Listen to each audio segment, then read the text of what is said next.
My name is Eitan Chatayat and welcome to I'm That podcast, where I get to talk to some pretty incredible people. Some are friends and colleagues, some are clients, and some are people I haven't even met yet.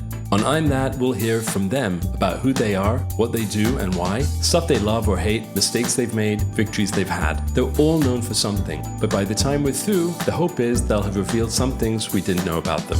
Our talk may be deep, profound, funny, who knows really.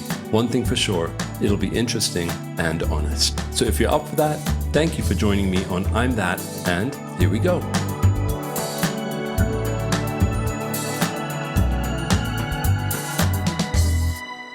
Oonie Chase has been working at the intersection of strategy and design for over 20 years, leading high-impact and award-winning teams at IDEO, Wieden & Kennedy, Frog Design, Digitas, where we met, worked together on a bunch of stuff and became friends, and GMMB. As a partner at IDEO, she works across industries and markets from media, technology, and consumer products to financial services, health, and public sector. She specializes in complex challenges that span human, physical, and digital systems. Prior to joining IDEO, Oonie was the executive creative director at Frog Design, leading the San Francisco headquarters, as well as acting as a global practice lead of product strategy and applied data. Oonie co-founded a design and technology practice at Wieden & Kennedy, built a digital strategy team for President Barack Obama's communication team, and she's the co-founder of 2 startups. And she is also a dear, dear friend. Hello. Shall we start with some ASMR? I don't know. I've never heard that term before. What? What rock have you been living under? A rock called Tel Aviv with two small kids. ASMR? That sounds like, and you're whispering to me, let's do some ASMR. Okay, forget it. Bad entry. No, it's a great entry. Are you kidding me? Hi. Hello. I have my wine. Shit, I wish I had some wine. Why don't you go get some? Because I need to be on my game. Oh, after really? This. I so don't need to be on my game. It's 8:30. The day is over. And yeah, I'm drinking. I support you. My friend. I support you too. Okay, so where am I finding you? Like, where are you right now? I'm on Cape Cod still. I'm in Chatham. You're still in, okay, so let's rewind a little bit. Yeah, I mean, you weren't meant to be in Cape Cod, were you? Something happened, right? It was called the pandemic happened. Actually, it was 2 things that came together at the same time. IDEO had been talking to me about coming east. And I was very amenable because my whole family is out here and the West Coast is wonderful, but I wanted to be closer to family. And then when the pandemic hit and I'm sitting in my groovy little apartment, which I still like, I love that apartment, but I was paying San Francisco rent prices. And I just thought, well, there's this house, this family home on the Cape that is usually rented and it's not being rented. And I thought, well, maybe I'll just go hang out there for a few months, LOL, 2 years later. How is it almost 2 years later? Anyway, so yeah, here I am living on the Cape. So I've seen you on the Cape a couple of years ago and it was lovely. A lot has changed in the last 2 years. And we're going to get into all of that and who the hell knows what else we're going to get into. But I have to ask you a question first. And this is the way that I always start this podcast because it's called I'm That, as you know. So, Oonie Chase, can you please answer or complete the sentence? I'm that. I'm that bitch. Yes, you are. And you're that honest bitch. What do you mean? That's ridiculous. Come on. What does that mean? No, I'm using bitch in like the best of all ways. It's a phrase actually that I've used before heading into situations where I feel like a little bit nervous and a little bit wobbly and my imposter syndrome is like coming out and rah. And so I whisper to myself, you're that bitch, you're that bitch, you're that bitch. And in my head, it just says, you can do anything. None of this matters. Do it. You got nothing to lose. For most people, that would be I'm that fucking rock star, but you're like, I'm that bitch. It's actually pretty Yeah. cool. I mean, like, you know, it's also like makes me think about the way you say things, because when you say it in a certain way, it can be very, very empowering. I would say I'm that bitch, but I think it's also different for a woman to be referring to herself as that versus, you know, somebody else or a man referring to herself as that. Like I find it a very powerful expression of independence and autonomy, agency. It's a very powerful word for me personally. So I want to ask you something, because like when we write to each other and we put Mhm. the emails and everything. So in your signature, so you have Oonie Chase, she, her, hers. What does that mean for people who don't really understand what that's all about? And I know that for you, it's like the most obvious thing in the world, but honestly, there are a lot of people that don't understand or roll their eyes or are like, yes. Clarity is kind, being clear is kind.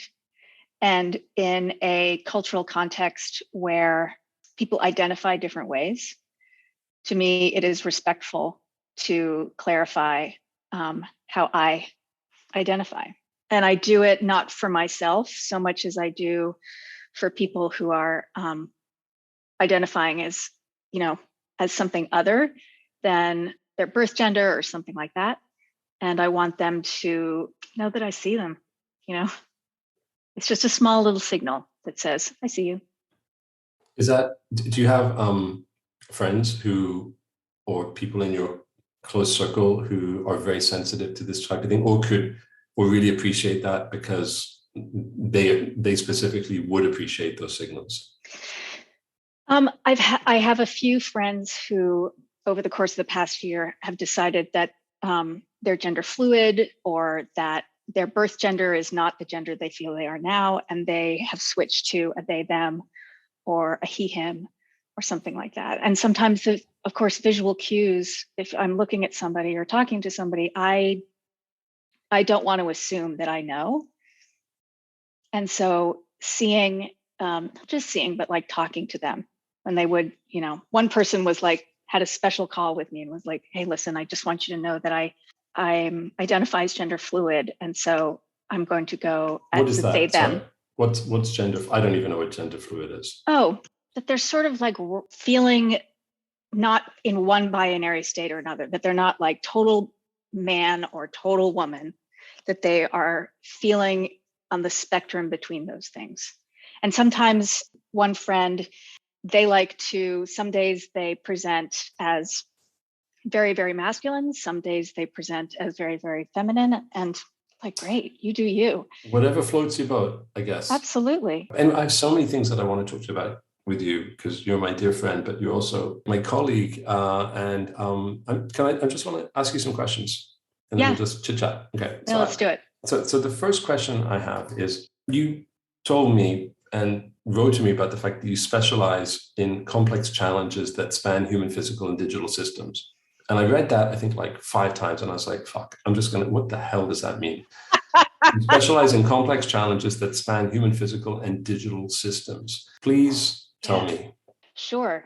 I think it's a little bit of a product of having grown up, I would say, in digital, you know, like falling in love with programming and UI and how computers talk to humans. And then as I grow up and my ability to lead and take on work that is more complex. Like when we were working together, we were largely doing marketing or marketing as a service, which has its own kind of complexity. It's not as complex as, for example, thinking about how someone might interact with their phone or how might a space be aware of a person in the space, which is digital and then physical and digital together. And then the human part is like, honestly, every single problem I work on, if you dig all the way down, there's a human problem somewhere nested in it. And so if you want to be a designer and you want to practice design as a method of framing and problem solving, you have got to become adept at designing for humans, because at the end of the day, that's what you're doing. You're looking at me all skeptically. No, I'm thinking about what you said. I mean, I just spoke to Brian Collins recently, who's a buddy of mine, and he's pretty brilliant, as you know. And we were talking about design, and he talked about what design gives for him, and that is hope. But I guess I want to ask you the question, like what design can do in the world from your perspective. You're working at IDEO, and it's Mhm. a phenomenal agency, which I think, and maybe it's two questions: is what's it like working at IDEO? What have you learned there, and what are you all about there? And also, what is design for you, and what can it do? I love the idea that design is hope, but I think it is, for me, it's stronger than hope. Mm. I want to use the word audacity, but I'm not sure that's exactly the right word. But I think design can go anywhere and do anything. I think it is simply a set of methods that are kind, compassionate, when practiced well, about making the world better for all of us, not just some of us, when it's practiced well. Yeah, and I think one of the ideologies, one of the driving principles behind IDEO is about creating positive impact, right? Yeah. I mean, coming to IDEO was, I think, the first place where I felt like I could bring design to the broadest possible palette of challenges. So, again, going back to the human, physical, and digital, to trying to think about a challenge that I can talk about. So one challenge is working with a very well-known American government agency that captures a lot of imagination, helping them to bring their validated science to the world in a way that is accessible to more than just researchers. So in this situation, you have an incredibly talented group of scientists, incredibly well-funded. 20 years of validated data shows unambiguously the changes that the Earth is going through. But they haven't built the muscles to be able to take that data and make it interpretable or usable by more than other scientists or more than other very, very specialized individuals. So that's one example. Another example is working with a huge social media company on different forms of community governance. So exploring different ways that decisions can be made about what content goes on a platform or not. That's another example. Which is interesting because that, like, I'm like, okay, what the fuck does that have to do with design? So design is bigger in this case. It's not I'm gonna just sketch something out. It's like this. It's designing an experience, designing a whole approach. It's an approach. It's a verb.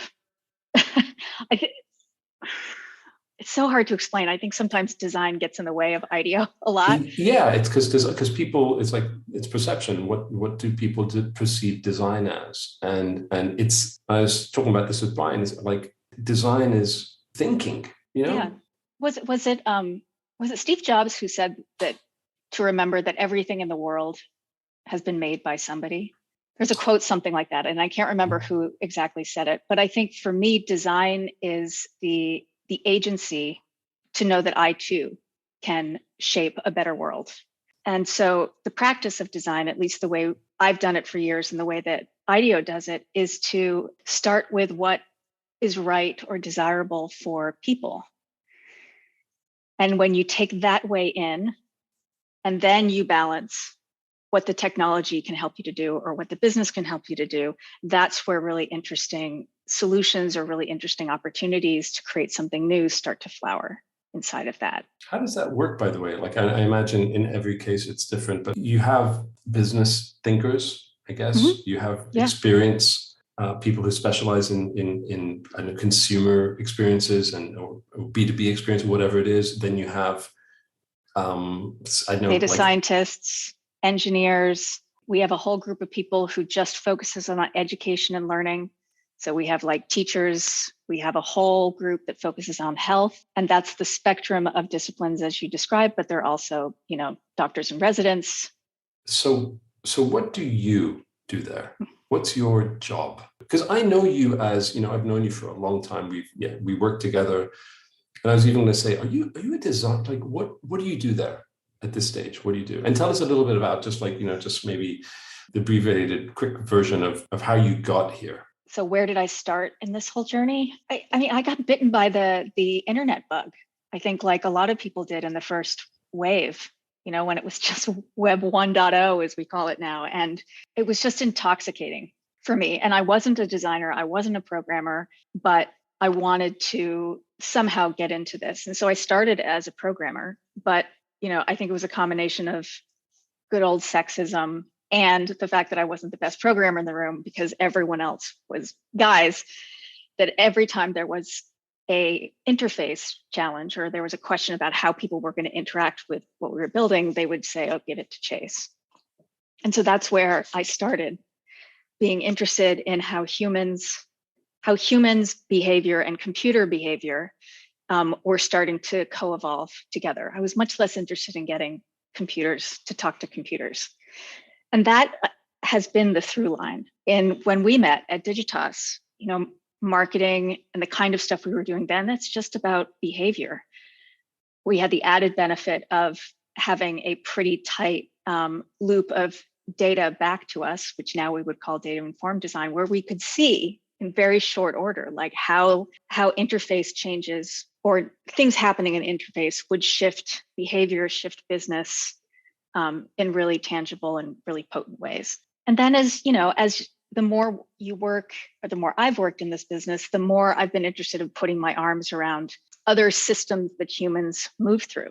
So I did some freelance work with Arup, which is a big structural engineering firm.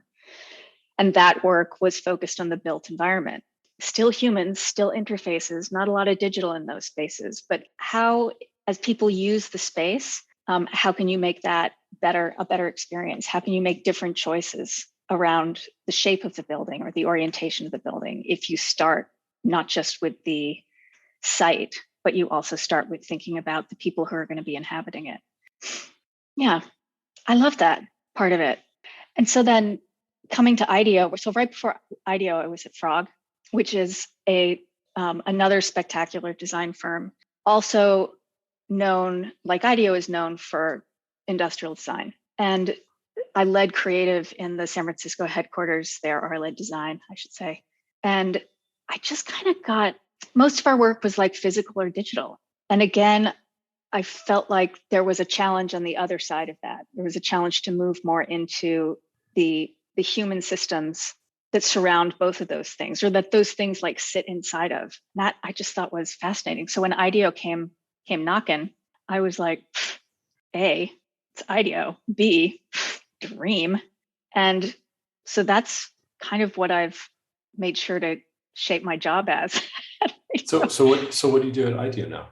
Well, just to give you the context of it, IDEO is organized into different, I'll just call them domains. So as I say, like some people focus on health, some people focus on food, and there are partners who focus or specialize in some of those areas. I don't. I am a rogue operator across all of those, which is just my personal preference, to be honest. And my job is to, for IDEO's perspective, build the business, build the profile, be a bar raiser for the work and mentor talent.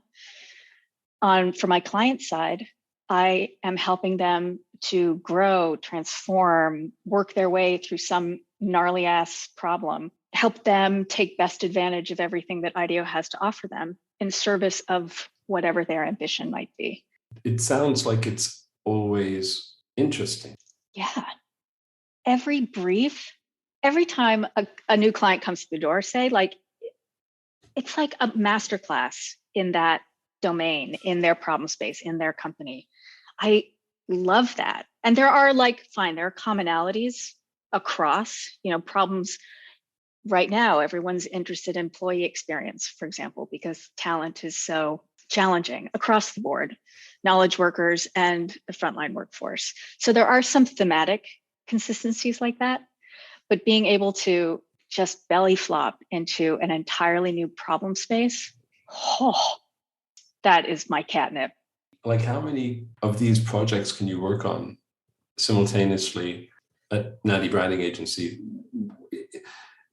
We're industry agnostic. When we're delivering the branding for a client, I mean, I can tell you right now, we're in agrotech, we're in gummies, vitamin gummies. I mean, we're doing branding for a company like that.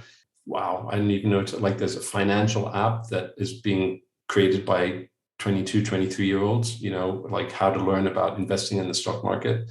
There's drip irrigation company that we're working with. There's autonomous farming technology that we're working with and autonomous drone technology. There's just so many things, and it's just always interesting. So I imagine that for you, it's the same type of thing. I mean, so how many, and look, on our board, there's like, anywhere between 8 to 12 projects because, we're like kind of like a boutique agency. But I'm very curious as to IDEO, like how many things you can actually work on. Is it just like, no, we have one, this is the one thing, or is it like 2 or 3 things simultaneously, or?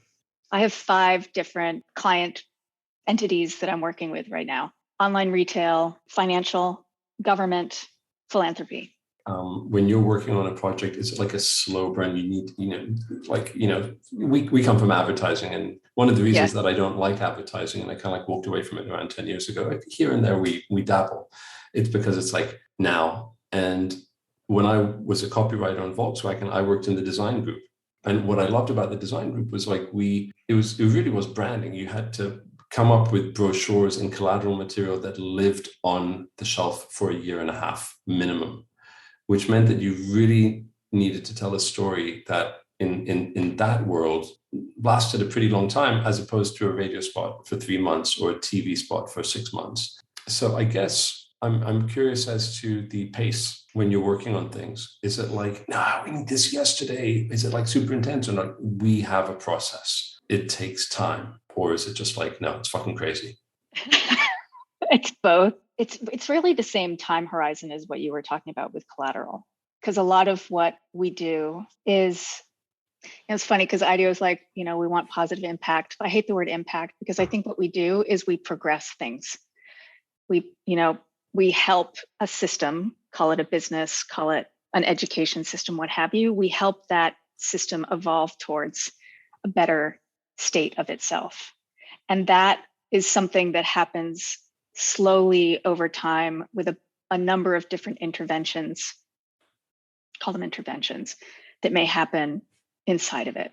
So one of this financial client that I'm working for, financial and government client, I've now been working with them for 5 years, 6 years. The thing that we're working on together, if you think of like a product, is years away from being in the market. My work right now is to not just be a voice of literal design, composition, all that kind of stuff in the conversation, but to help them as 6 or 7 disparate agencies and entities come together to make decisions around something that none of them are comfortable making a decision around. Because they're like economists, they're civil servants, they're all these different kinds of things. So the design is happening in 2 scales. It happens in every conversation, every facilitated moment with them, when I'm giving them language and when I'm helping them see things that they haven't been able to see before. There's that. And then there is the design of the thing itself, which again, you won't see it for years from now.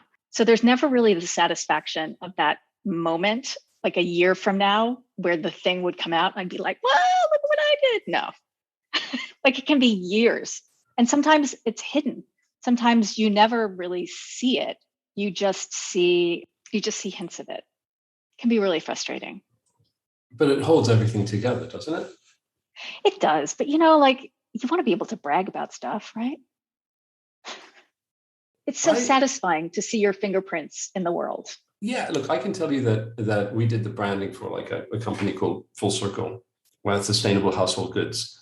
And they're blowing up right now. You can find them everywhere. They're doing really, really well.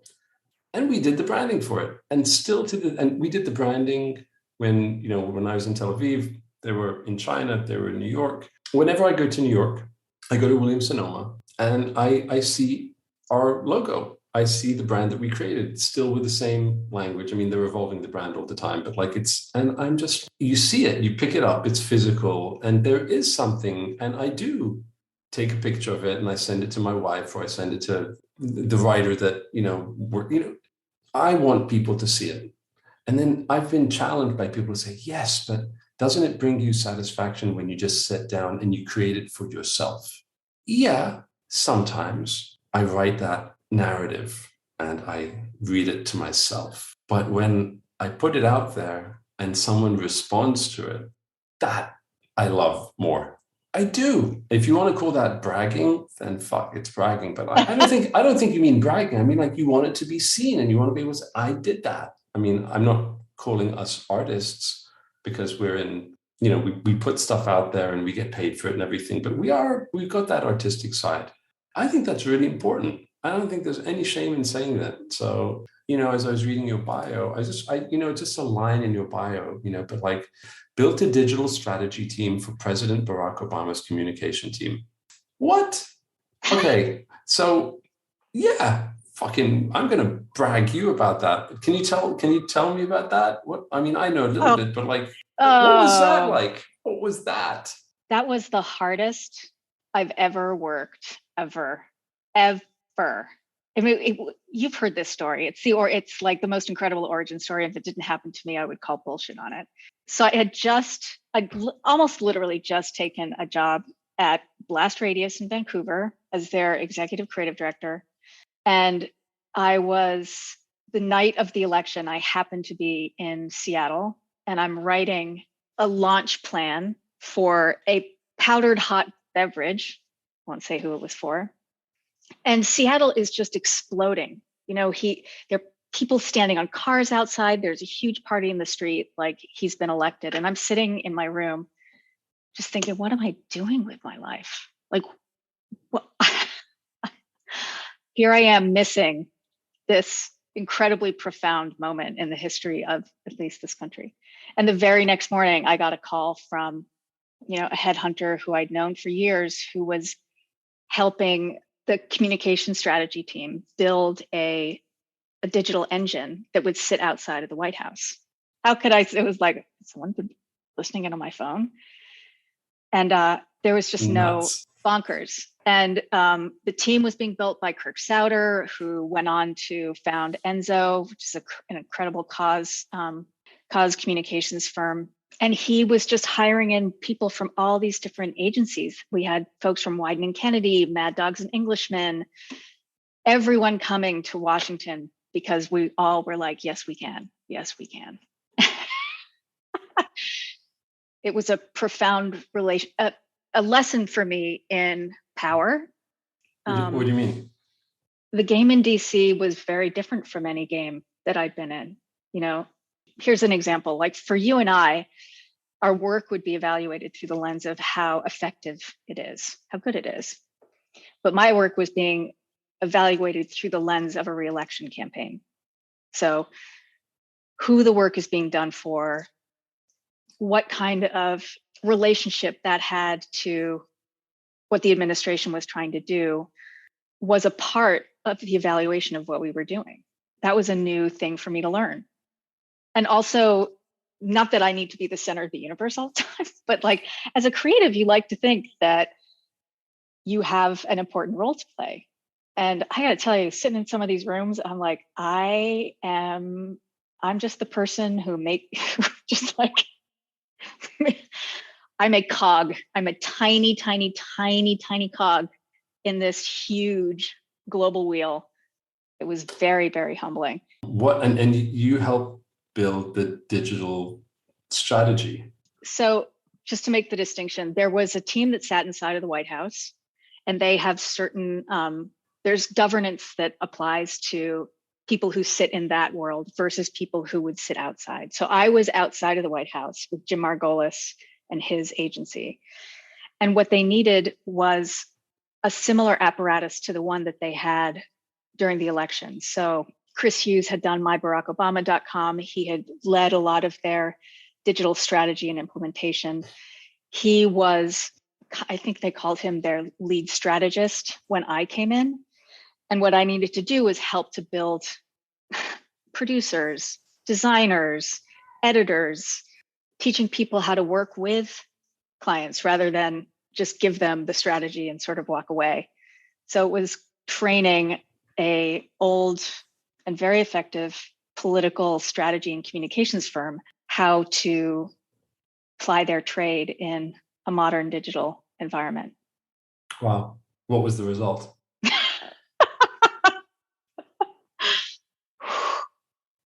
It was really hard to tell. I mean, the impact to me and my life was as big as it could possibly be.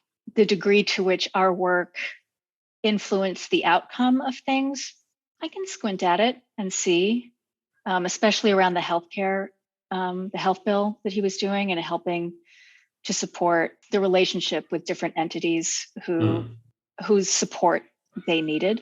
I can't really go more specific than that, but it's another example of how I think how design, the outcomes of design are very hidden. And so you don't always get that moment of satisfaction when you see your thing in the store. You said that was the hardest you've ever worked. So what's the hardest thing you've ever done? The hardest thing you've ever done. It doesn't need to be work related.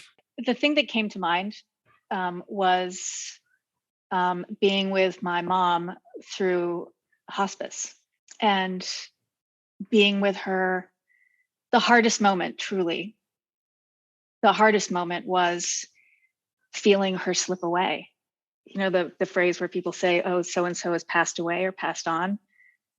That is how it felt. Like she had literally passed away underneath my touch.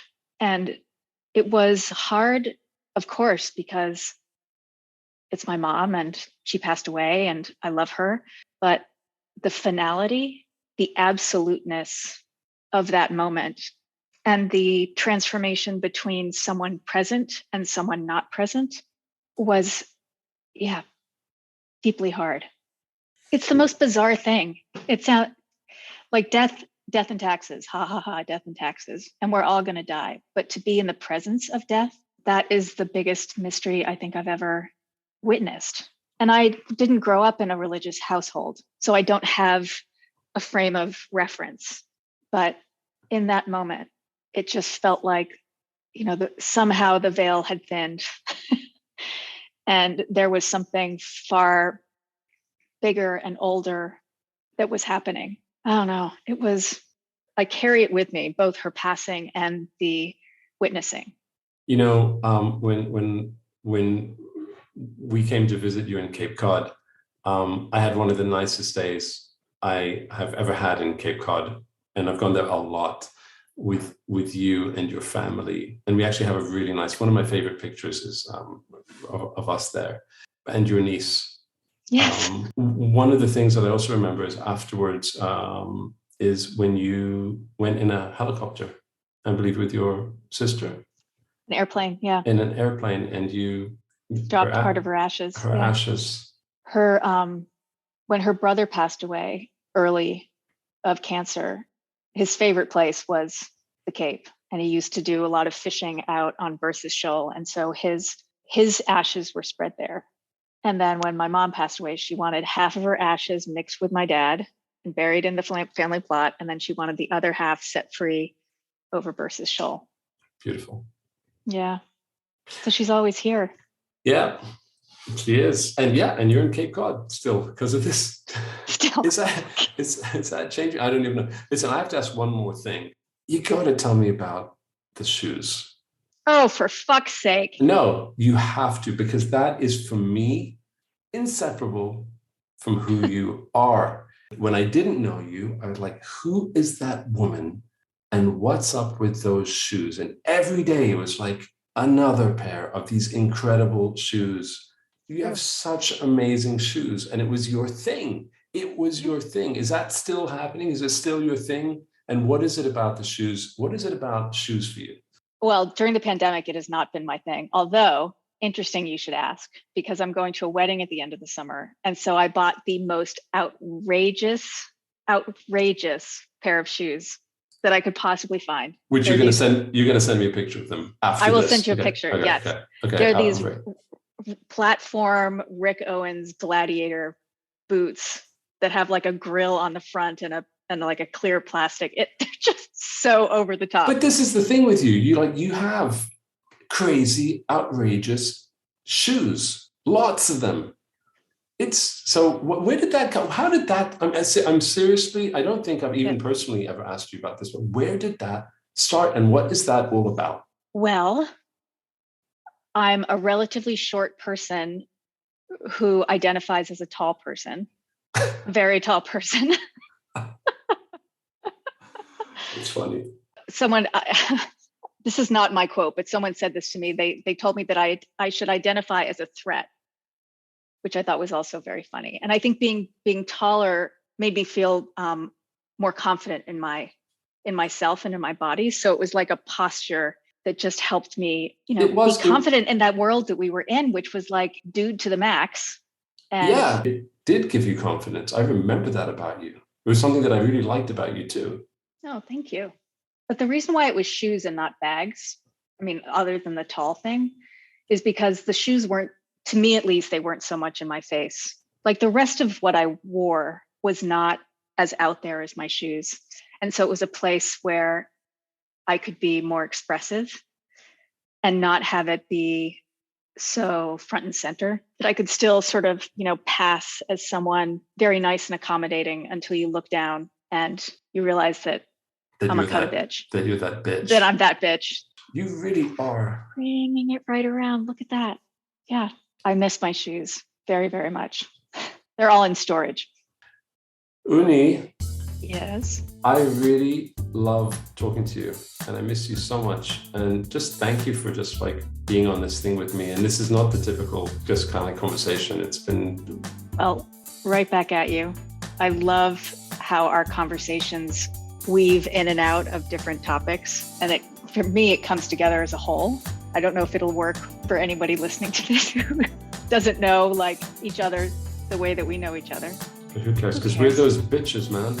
We are those goddamn bitches.